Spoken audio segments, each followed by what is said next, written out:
morning, everybody. For those of you from out of town, my name is Bill Fitzpatrick. I'm the Onondaga County District Attorney.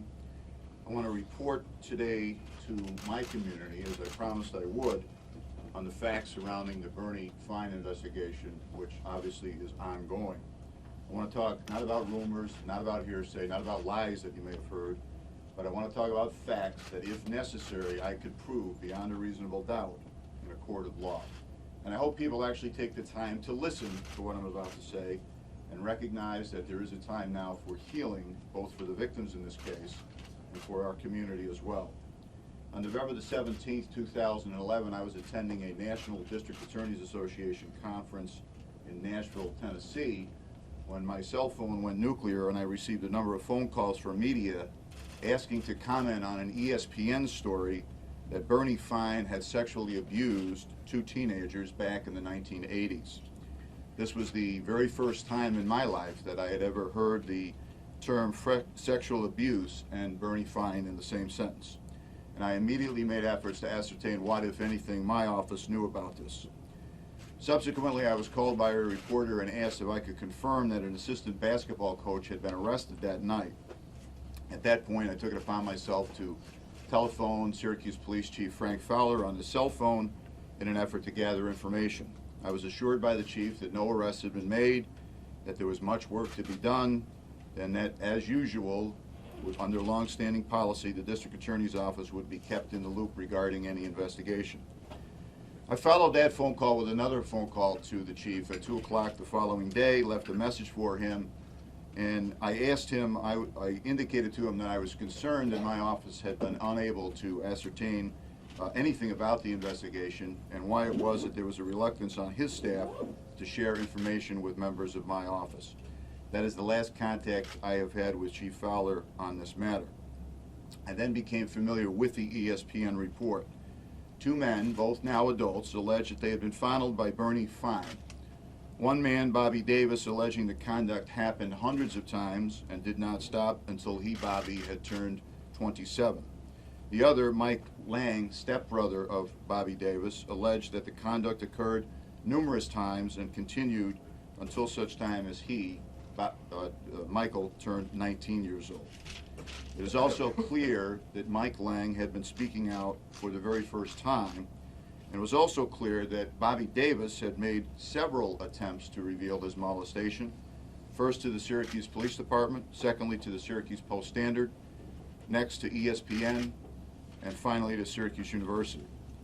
It was later revealed that on October the 8th, 2002, while in Utah, Bobby Davis, at the direction of a reporter for the Post-Standard, surreptitiously and legally recorded a 46-minute phone conversation with Bernie Fine's wife, Lori Fine, in an effort to corroborate his victimization. From witness interviews and media accounts, this tape had been shared with the Post-Standard and ESPN back in 02, 03, and 04. The tape was never shared with the Syracuse Police Department until a few weeks ago, and also up until a few weeks ago, it was finally turned over to the district attorney's office. The tape was never shared with the law firm investigating the matter for Syracuse University in 2005, possibly because at that time Bobby Davis did not physically have the tape, or possibly because he was never asked by anyone at that firm to corroborate if he had any additional corroboration of his victimization. I immediately set out on a course of action to get to the bottom of this and to answer the following questions. Number one, were Bobby Davis and Mike Lang being truthful about the abuse that they alleged had occurred? As a prosecutor, you make judgments about credibility every day.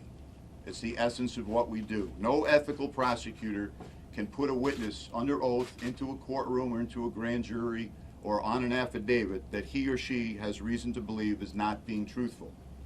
We do not, as a long-standing policy, ask victims of sexual abuse to take polygraphs, and we are not going to change that policy in this case. And frankly, there is no need to. The factors affecting credibility that were examined in this case, as in any other case, were considered as follows. Did the victim report the abuse? Has the victim told a consistent story? Is there any physical evidence to corroborate that story? Is there a crime scene? Are there other corroborating witnesses? Is there any other documentary evidence, such as tape recordings, text messages, travel records, phone calls, credit card receipts, to corroborate the victim? and perhaps most importantly, based on over 150 years of child abuse prosecutorial experience that are contained within this district attorney's office, do we as prosecutors believe the person to be credible?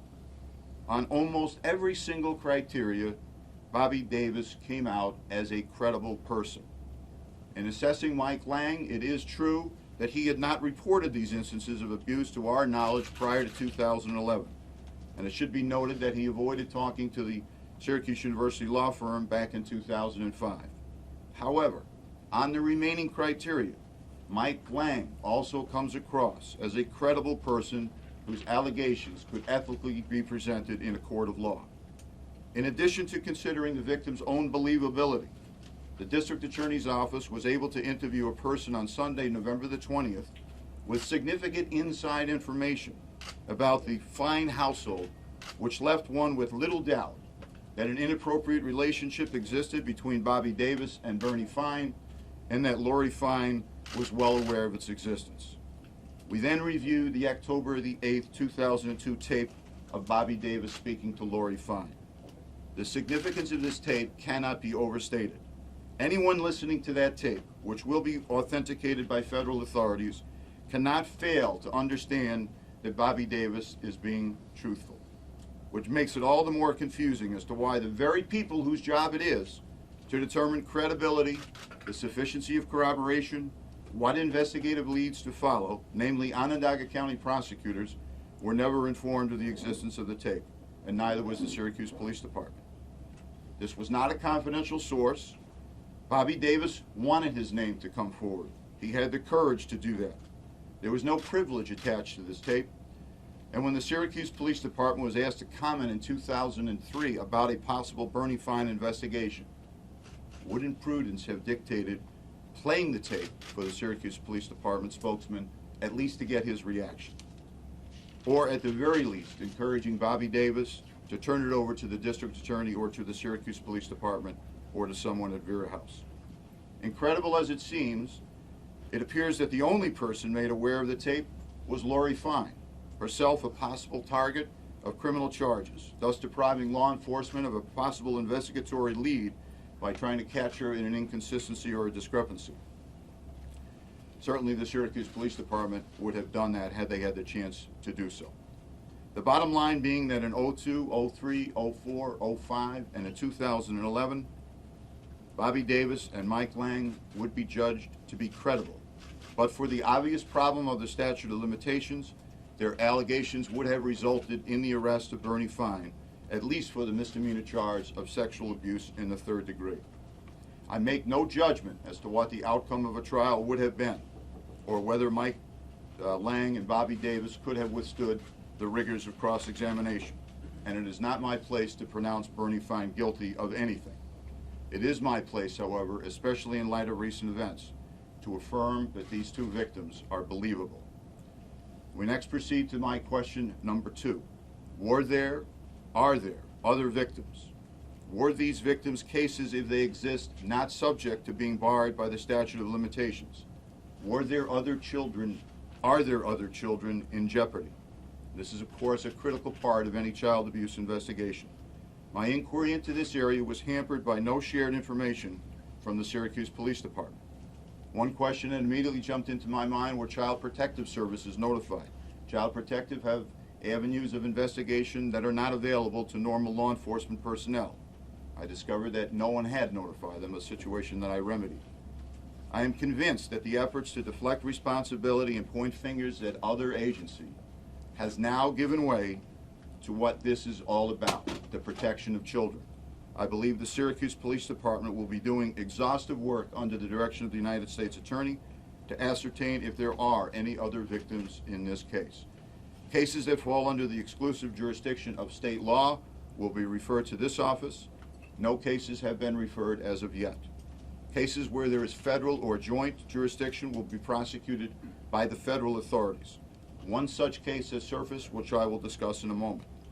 I cannot emphasize enough how I encourage any possible victim to draw on the strength of Bobby Davis and Mike Lang and to come forward and to report any abuse to law enforcement, or at the very least, to reach out to the professionals at Vera House. I do not know why it was necessary in this case, contrary to any other case in my 30 years as a prosecutor, to subpoena the Syracuse Police Department's file. I do know it was a last resort. I do know it was preceded by numerous conversations between staff, between investigators, between myself at one point and the mayor. I do know that on Tuesday, November the 29th, a motion to quash argument was scheduled before the Honorable James Murphy. And I know that prior to that date, obviously in recognition of absolutely no legal authority to support their position, the city dropped that motion to quash, and the chief of police and the deputy chief of police represented to the Corporation Council that they would comply with the subpoena and avoid a court fight. I now know that this was a total fabrication. It actually took another court appearance a week later before Justice Murphy again compelled the Syracuse Police Department to turn over their file, something that the chief had promised to do when I first talked to him in Nashville. Which brings us to two additional alleged victims of abuse by Bernie Fine who reached out to the Syracuse Police Department. Victim number 4, who has been referred to in a published story in the New York Daily News, has not been identified, nor will identify him today for obvious reasons. He is currently serving a life sentence as a persistent felony offender. When he reached out to authorities, the Syracuse police detectives were concerned that he had allegations of special treatment at the hands of this district attorney's office, and that may have been as a result of a friendship between the district attorney and Bernie Fine. Let me be clear. I know Bernie Fine. I'm sure most people in the Syracuse Police Department hierarchy know Bernie Fine as well. I've had less than 15 conversations with Bernie Fine in my life, probably less than 10. The last time I met him was at the Temple Adath Yeshua dinner, where we spoke for about 3 minutes. Up until last week, I didn't know where Bernie Fine lived. I did not know he had another business. I don't know much about his family. In short, there's not a reason in the world why this office should have been kept in the dark by the Syracuse Police Department about this alleged victim number 4. Had they contacted us, we would have revealed several pieces of correspondence that date back many, many years from this individual, which would, to say it charitably, belie his claims of sexual abuse at the hands of Bernie Fine. This correspondence, incidentally, under my constitutional ethical duties by the Brady decision and the Giglio decision, decisions that require prosecutors to turn over exculpatory material to defense counsel, we will be sharing this correspondence with Bernie Fine's defense lawyers. Fulfilling my statutory duty as a mandated reporter, I will forward all our information on this individual to my colleague Cy Vance, the District Attorney of Manhattan, despite the fact that the statute of limitations has long since expired. In an effort to completely understand this case, there simply is no victim number 4. We all know from published media reports that there is an alleged victim number 3, Zach Tomaselli of Maine. Mr. Tomaselli has alleged no illegal conduct within the confines of Onondaga County by Mr. Fine. My office confirmed that as recently as yesterday in a conversation with Mr. Tomaselli. He does allege that he was abused by Mr. Fine in Pittsburgh, where he traveled on Monday, January the 21st, 2002, to attend the Tuesday, January the 22nd, Syracuse versus Pitt basketball game. That case is in the control of federal authorities or state authorities in Pittsburgh.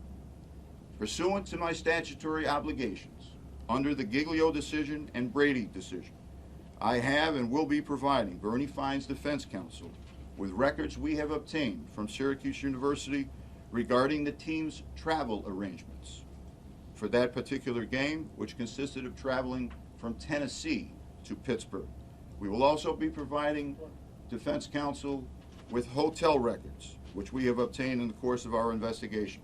And finally, and most importantly, we will be providing defense counsel with school records from the Copenhagen School District relating to Mr. Tomaselli's attendance on the days in question. We will also provide our entire report to the United States Attorney's Office. As this is a pending federal investigation, I defer all questions on Mr. Tomaselli to the United States Attorney's Office. And finally, question number 3. What action did the Syracuse Police Department take in 2002?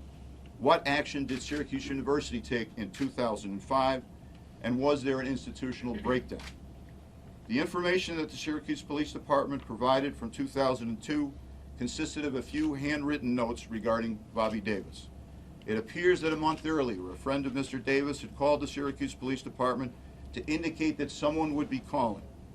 Mr. Davis, when he did call, spoke to an APU detective while Mr. Davis was pulled off to the side of the road while traveling somewhere in Utah.